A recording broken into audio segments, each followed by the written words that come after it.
everyone. You're listening to The Future of Food Is You, a production of the Cherry Bomb Podcast Network. I'm your host, Abena Anim-Somuah, and each week I talk to emerging talents in the food world, and they share what they're up to, as well as their dreams and predictions for what's ahead. As for me, I'm the founder of The Eden Place, a community that's all about gathering people intentionally around food. I love this new generation of chefs, bakers, and creatives making their way in the worlds of food, drink, media, and tech. Today's guests are Danielle and Gabrielle Davenport. The sisters are co-founders and owners of BEM Books and More, an online store and pop-up dedicated to Black authors in food literature. Danielle, who is an actor and writer, and Gabrielle, who is a creative producer, chat about how their family's love of cooking inspired the store, learning about the state of the publishing industry, and their dreams to open a brick-and-mortar space rooted in community. Stick around to hear what books they're reading and looking forward to this fall. Thank you to Kerrygold for supporting The Future of Food Is You. Kerrygold is the iconic Irish brand famous for its rich butter and cheese made in Ireland with milk from grass-fed cows.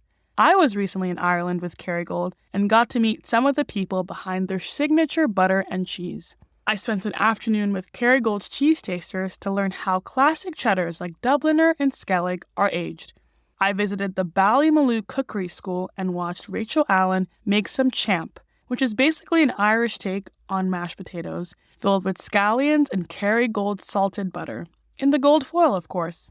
We also spent an afternoon with the Grub Furno family, the cheesemakers behind the Kerrygold Cashel Blue farmhouse cheese, perfect for any cheese board or salad topping. It was wonderful just to see how Kerrygold is such a big part of Irish culinary culture. We even got to meet the famous cows.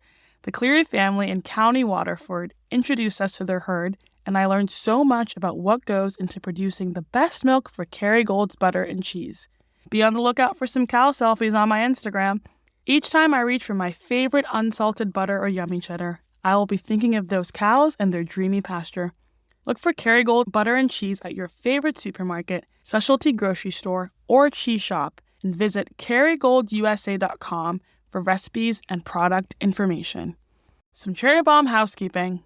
This is for all you cookbook lovers. On Saturday, November 11th, Cherry Bomb is hosting its third annual cookbook festival, Cooks and Books, at Ace Hotel Brooklyn.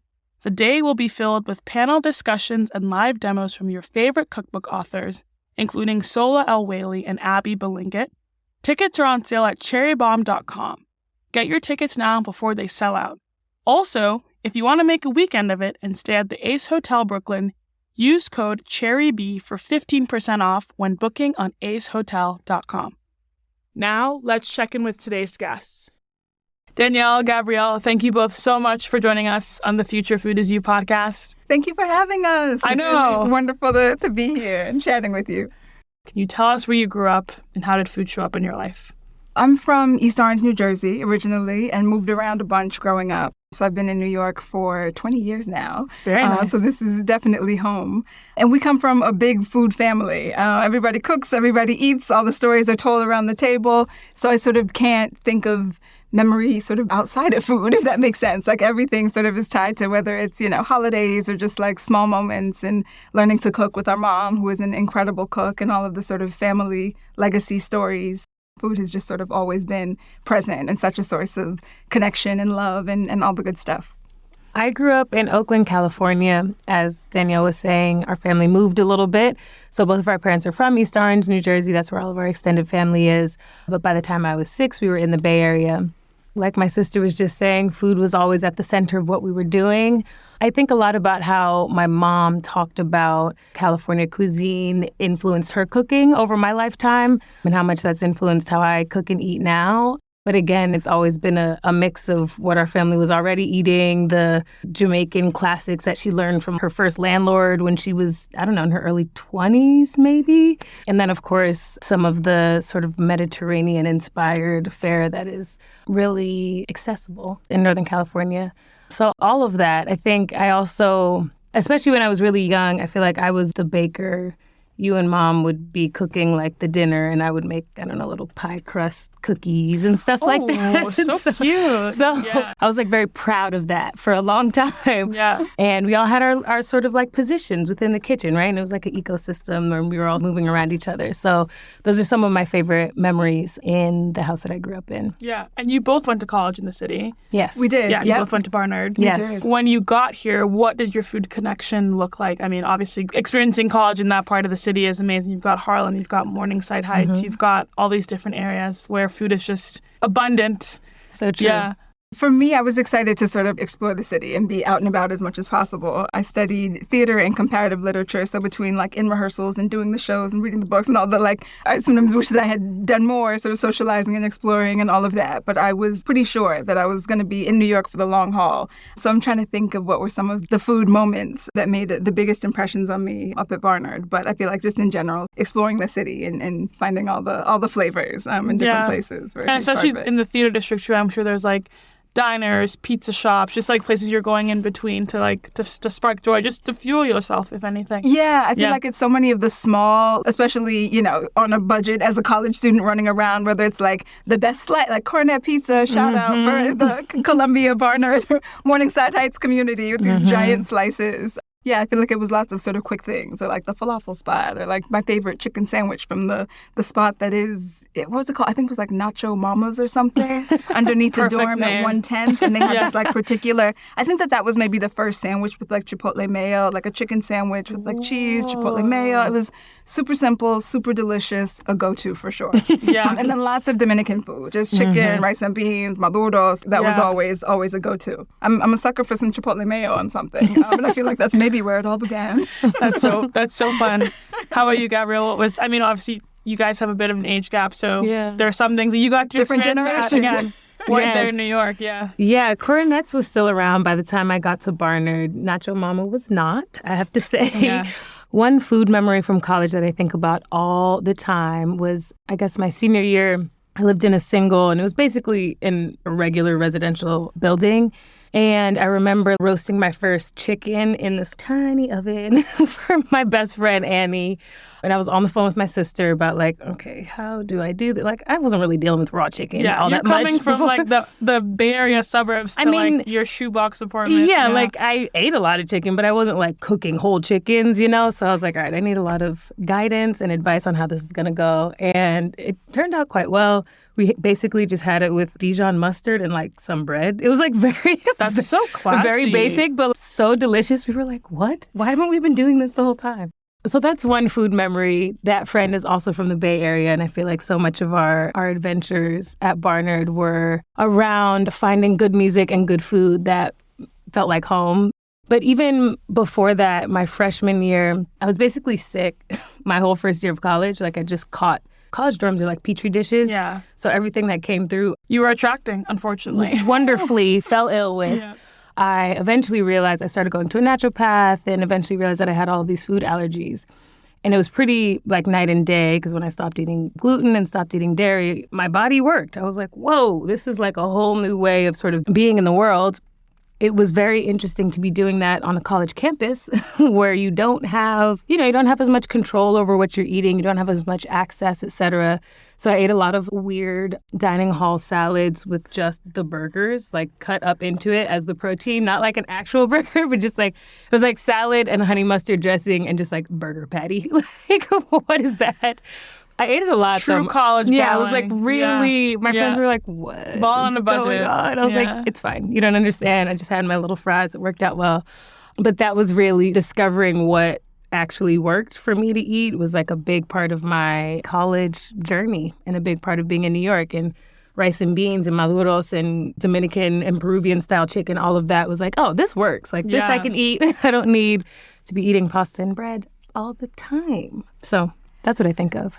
And so you both end up staying in New York. Gabrielle, you work in events. What has been your experience working like in events in New York? It's been wide-ranging.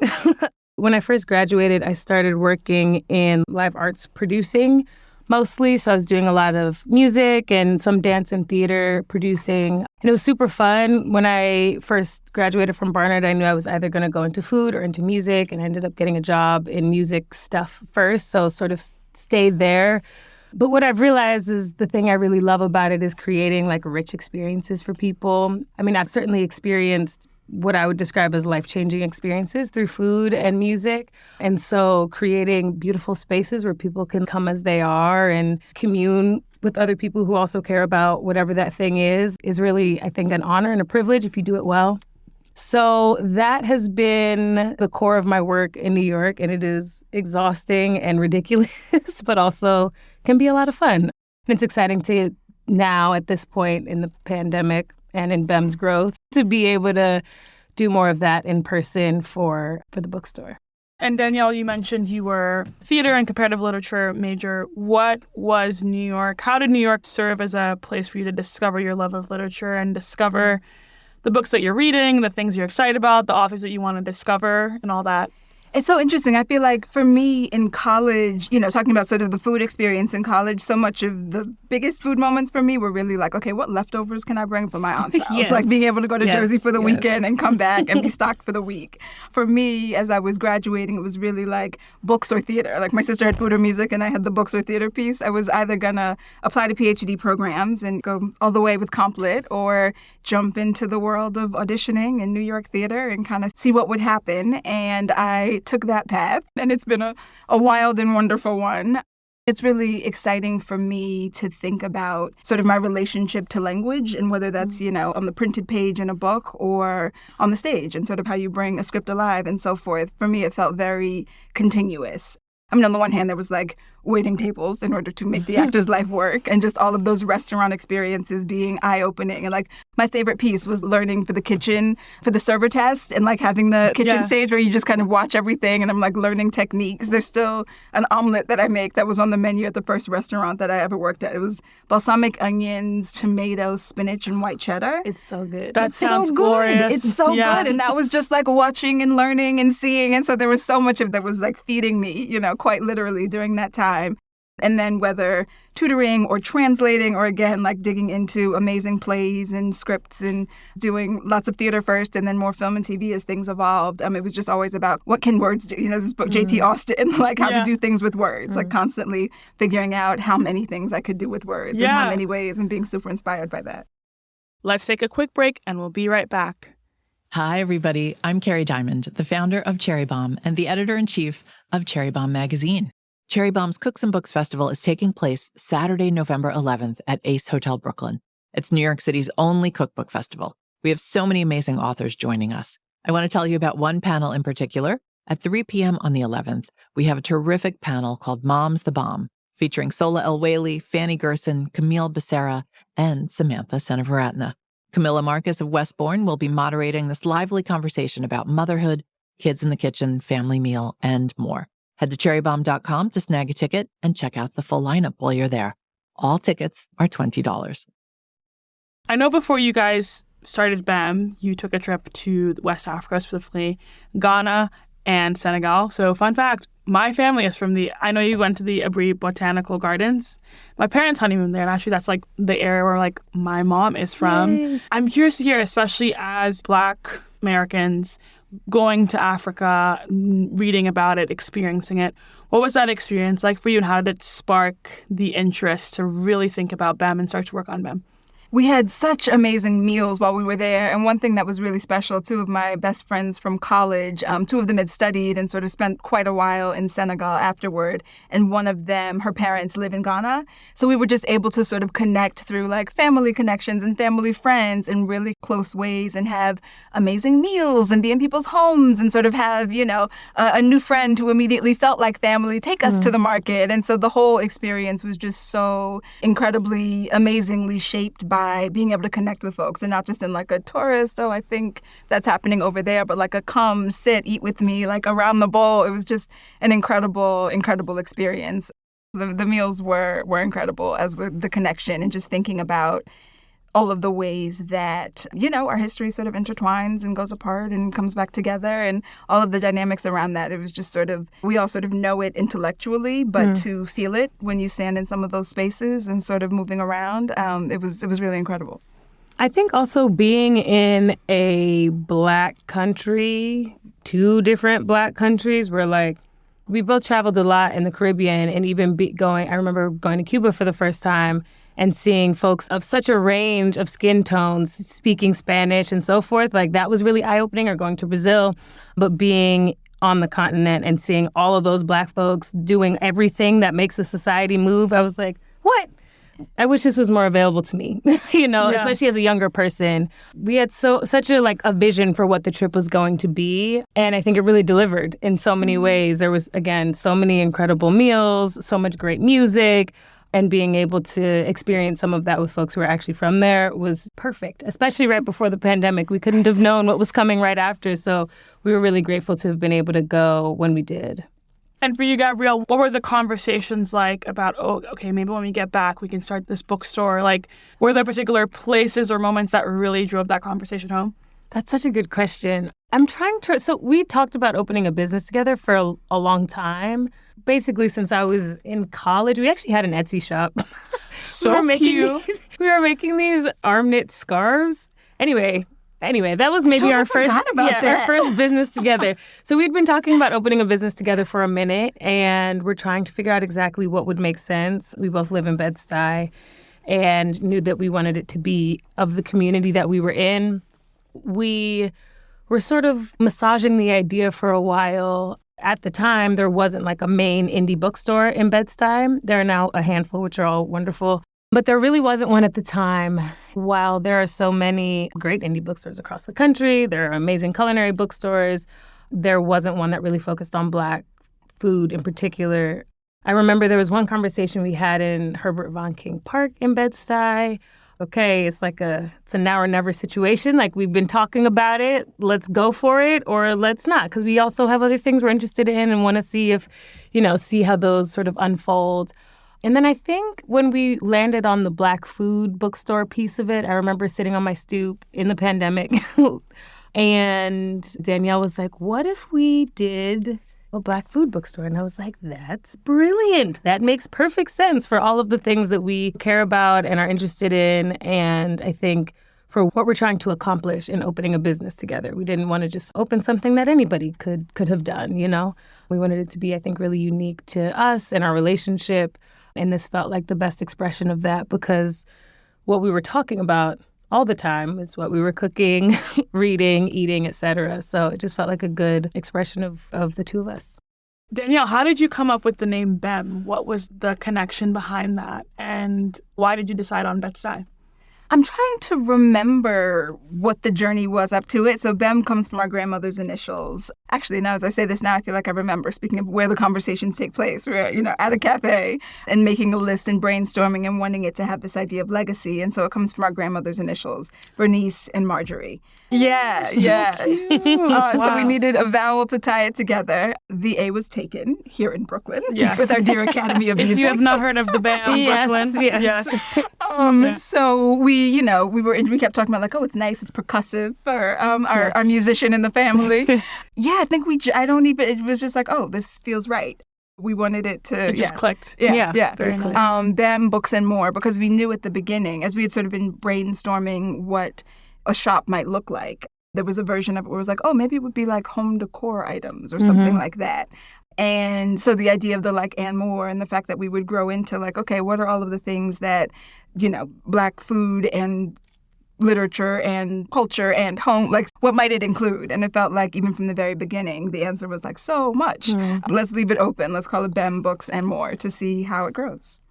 Gabrielle, when you were thinking about, okay, we only want to focus on Black books or books in the Black diaspora, what were your learnings on the state of the publishing industry, particularly as it pertains to Black and African Americans, particularly, especially in the food world, too? We are still learning. I will just start with that. It's been a fascinating journey because almost all of the conversations we've had with folks who currently work in publishing. We're asking a lot of questions, trying to figure out how all the stuff fits together and like the timelines and all of that. And almost all of them have been like, it is confusing. This is very obtuse on purpose. This is not just you, which has felt helpful to hear that, like, okay, so we're not missing something here. It is actually a bizarre setup, to say the least. But what has been interesting, I think we opened in January of 2021. George Floyd protests in 2020 created a lot of visibility, for better or for worse, right? And in a whole lot of very complicated ways. And so we're coming into a moment where there's way more attention to Black food writing, which it's not like the writing is new. It's been happening. Folks have been doing this work for a very long time. But all of a sudden, at least from my perspective, right, publishers and editors and so forth are like, oh, wait a minute. We have to, right? And it's like, meet our quotas. Right. Yeah, it's like, well, exactly. This should have been happening already. But I think because of the moment that we're coming into, it makes sense to folks outside of us that there be a Black food bookstore in a way that it may not have a few years earlier. Mm-hmm. I think that the response might have been a little bit more like, okay, I have questions about that, Whereas now there's just a lot more exposure, I think. And it's really important to us that we understand ourselves to be a part of the ecosystem that like makes this wonderful work more accessible to more people who aren't necessarily writers or chefs, but like are hobbyists and like to eat, right? And want to know about more people who are cooking things that they're interested in, et cetera. So I think our sort of position of matching readers and eaters to the folks doing all of this deeply researched, deeply personal, in a lot of cases, work is really exciting to us. Again, we've been able to do a lot of that already online, but it feels like we're really going to get into it once we open our brick and mortar, which is very exciting to be able to like physically bring everyone into the same space. It's complicated to be in vogue, right? And to sort of have Black food be, I hope it lasts, right? Like I hope it's not like a flavor of the month situation, but we don't know where this is going to go. But what we do know is that BEM and some other places also are here hopefully for the long haul to like continue to platform all of this because it's really important. And food in particular is such a rich axis for like how to understand culture and how people move and why and all of that. There's literally endless conversation to be had, I think, around Black food across the diaspora and what it does. Danielle, when you think about curation, because you're not just selling the newest books from authors, you're also curating vintage books, you're sourcing. What is your philosophy when it comes to curation and gathering and creating a good selection for people to come to the store and kind of get a chance to look at? It's really exciting for us. We think mostly we're just sort of casting a wide net and thinking about, okay, everything has to be Black author. That's the starting point for sure. And then the question is, where and how does food show up? So it's been so wonderful. I feel like I regret that I'm not able to get past page 30 or 40. I'm like power skimming, like, okay, is there food in this book? And in some cases, they are books that we know and love and are like, wait, let me reread that. Like, wait, does food show up? Because we really want to be able to carry this book. And sometimes it's right there in the title and kind of bowls you over and is front and center. So it's just a really sort of wonderful organic process of reading for food, just to sort of see what shows up and to try and, keep on top of those Tuesday releases just every week. We've got more. Yes. And then the spirit of sort of looking forward and backward at the same time. And it's almost always, you'll read something, it'll be a blurb on a new release or something, and the author, and you're like, wait a minute, how do we not have them in the collection? Let me go back and double check. And then you see something, and then it reminds you of something else. So it's very much this kind of organic, braided process of bringing all the pieces together and never being done, which is so wonderful and also daunting sometimes. Like it's always growing. So you guys just had your pop-up because you were initially online for the first year, and then you had your pop-up in the summer over at Brick Brooklyn. When you thought of curating the space together, how did you think about working with the collections that you had to not just like educate, but also create a sense of comfort for Black and non-Black consumers? Because I think you guys are very adamant and like our books are by Black authors, but they can be really for anyone who's interested. Absolutely. Yeah. So that was our most recent pop-up. And since we opened, we've done pop-ups that sort of range from like 6 weeks to 6 months. Our first one was at Bedvine, beloved Bedvine in Bed-Stuy, which was awesome.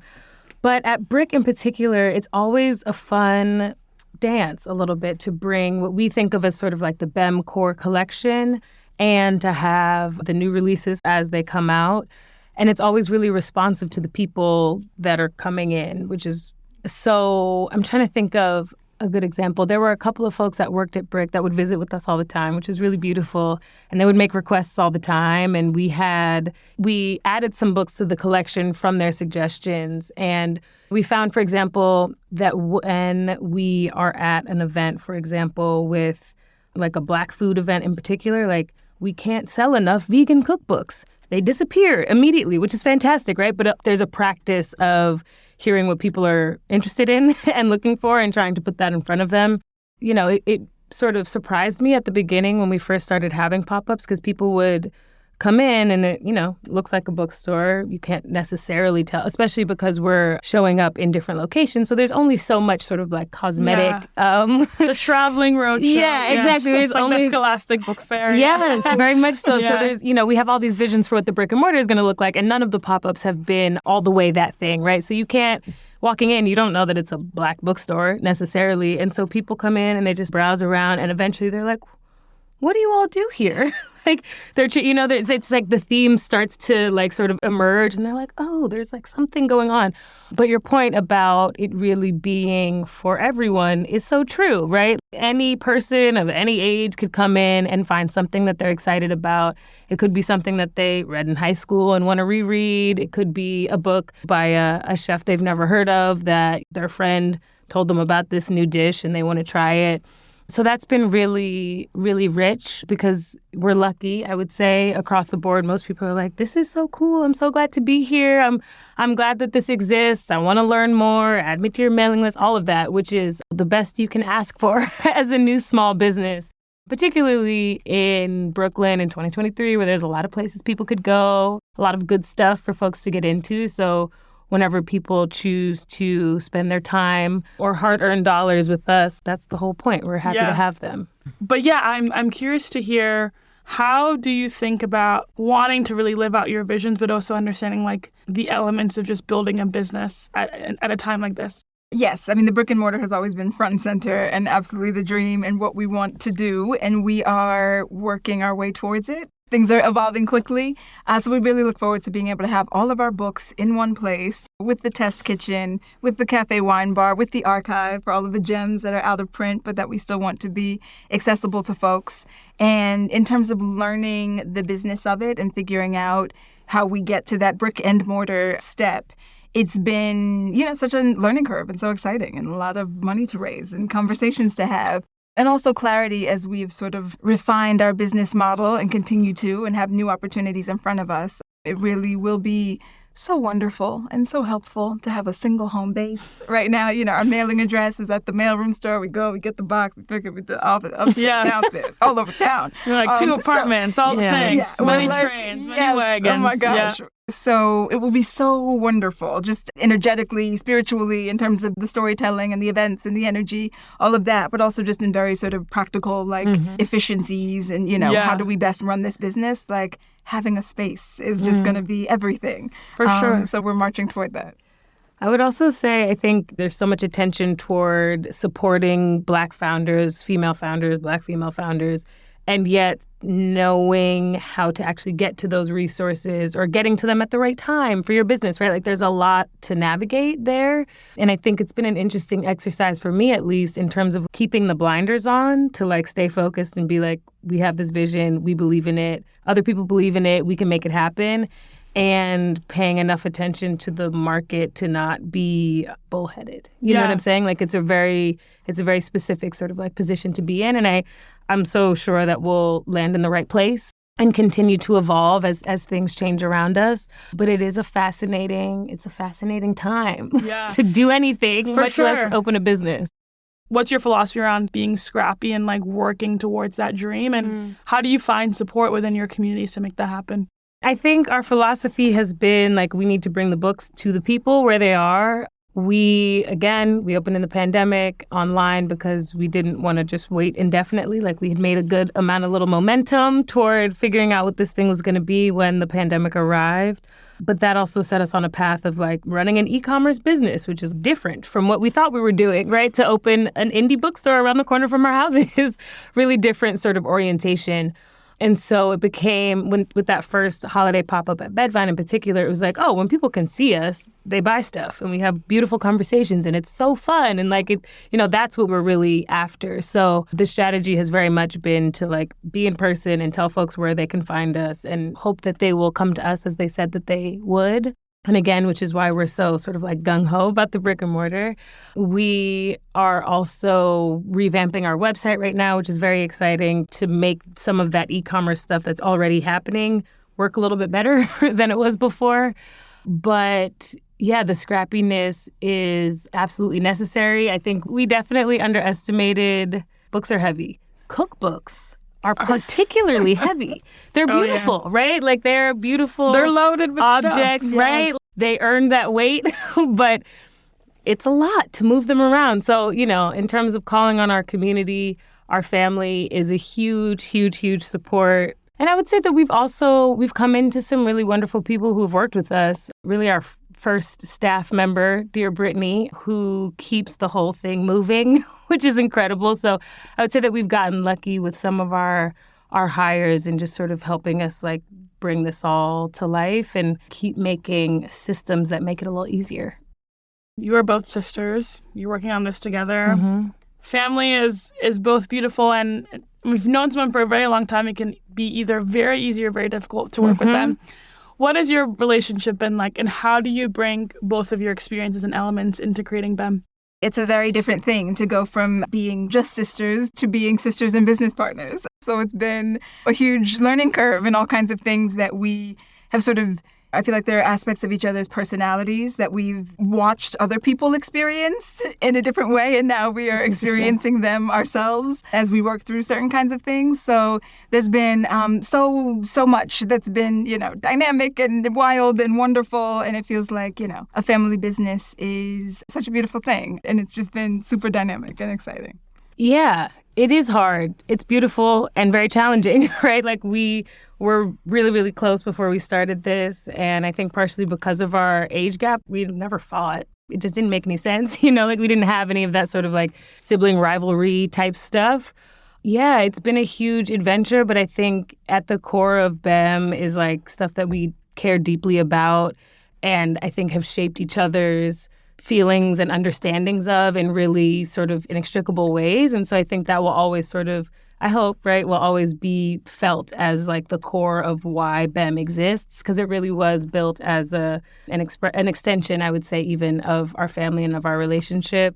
I both can't imagine like starting a business as a solo founder, and I can't really imagine doing this with anyone but Danielle. So it's like, here we are, right? Yeah. Like, moving forward and hoping to continue to find what BEM is outside of the two of us, which is important too. Yeah, because I think especially being a founder, so much of your business exists in your mind. Yes. And once it gets out into the world, it's like you can never control how people perceive it or feel about it. Yeah. Especially when you bring on staff and people like that. But it's really beautiful to see. And you can even feel it in like your work, the types of books that you have, the types of events you're doing, that there's a deep familial connection. And especially for the diaspora, family is everything. Like, we come from oral cultures where things were passed down from, grandma said this. We're like, oh, how do you measure that? It's based on feeling. So yes. And it's such a thing, right? We all know within our communities, it's like, yes, you have blood relatives, but your kin, your play cousins, like family is such a powerful and flexible thing in a way. Like, it really does. It's so important to us that BEM feel like home. So whether you're a food person or a book person or it's that idea of creating a home space, of sort of holding space, coming from a place of love, even as we can like ask complicated questions about how different parts of the diasporic community fit together and like things that we can dig into and what we all share and what's really different, coming toward all of those questions about food and books and our world and the changes in it from a place of sort of love and curiosity feels like it's such an important part of what BEM is, and that has so much to do, I think, with our relationship. what are things that you love cooking together? Like when you're having non-work meetings, but Oh my sister hangs. It's your also That hasn't neighbors. happened in so I long. know. I feel So like sad. there's so much less cooking happening these days, sadly. Cooking the brains Exactly, of the right? ideas, cooking the dream. Exactly. I think so often when we come together around food these days, unless it is quick, like, over a meeting or something, it's with, our broader family and the moms and the aunts and the cousins and sort of we all get together. And I feel like in most of those cases, we kind of defer to the elders and help around the edges. So, yeah, I feel like it's been a while since I can't even remember. I always like to ask this question when I go into a bookstore. So since I'm sitting here with two bookstore owners, what are you currently reading? And what is a book that you would like to read? Family lore, Elizabeth Acevedo's newest. And just speaking of all of our family stories, it is, a group of sisters and sort of the aunts before, and like food shows up in it in such incredible ways. And yeah, it's just really, really beautiful story. What am I reading? I have been reading The Shadow King by Maza Mengistu for a very long time, honestly. It's really beautifully written. The book is really brilliant. It's about the Italian invasion of Ethiopia, so it's very intense. I only read a little bit of it at a time, but it's beautiful. And I've been reading Pleasure Activism in Fits and Starts by Adrienne Marie Brown as well. One I'm really looking forward to getting into is Sing a Black Girl Song by Ntozake Shange, which sort of Imani Perry edited it, and it excavates her papers, which are held at Barnard, because Shange also went to Barnard. So I am excited to get into that. And I mean, I wish I could read all the books that are coming out that we're trying to feature, but maybe eventually. How does food show up in any of the books that you mentioned? Will they be at BEM? Oh, absolutely. Yeah. All of them. We carry all of them. Yeah. They're great examples, actually, of the ways that food literature is expansive, right? If there's a scene in a kitchen, in The Shadow King, for example, one of the sort of key secondary characters, if you will, is a chef. She doesn't have a name beyond the chef. There's a lot to get into with that. So no yes. spoilers. Yes, I know. Sorry. I haven't even finished it, so I can't even deliver any spoilers. But yes, all three of them we absolutely carry because they talk about how food works for Black folks, which is what we do. Danielle, Gabrielle, we are going to do our Future Flash 5. The future of indie bookstores. Thrilling. Big. The future for Black cookbooks. Amazing. Self-determined. The future for community events. Connected. Rich. The future for publishing. Dynamic. More Black-led. And finally, the future of family projects. Yummy. Yeah, warm. Gabrielle and Danielle, thank you both so much for joining us. We're the best places to find you if we want to keep supporting you. Thank you so much. And you can definitely find us. You can shop our amazing collection online at BEMBrooklyn.com and sign up for our mailing list. And, of course, follow us on Instagram at BEM Brooklyn. Yes. Thank you, thank you, thank you. We're such fans of Cherry Bomb, and we're glad to be here. Thank you so much, Abena. This is really wonderful. Yeah, thank you so much. This was so fun. Before we go, our guest is going to leave a voicemail at the Future of Food mailbox, just talking to themselves 10 years from now. You have reached the Future of Food as You mailbox. Please leave your message after the beep. Hey, future self. I'm so curious what the world around you looks like. Whatever surrounds, I hope that you and Gabrielle have built BEM into a vibrant, bustling, vital home for all things Black and culinary and literary. Are you planning the 10th anniversary party, season, celebration in the space of all the ingenuity, care, and collaboration that the BEM community generates? I hope it's glorious. And I hope that your life is full of love and creative energy, telling stories and supporting storytellers, cooking and hosting more, traveling more, resting more, and at peace. Hoping the journey's been delicious. Me.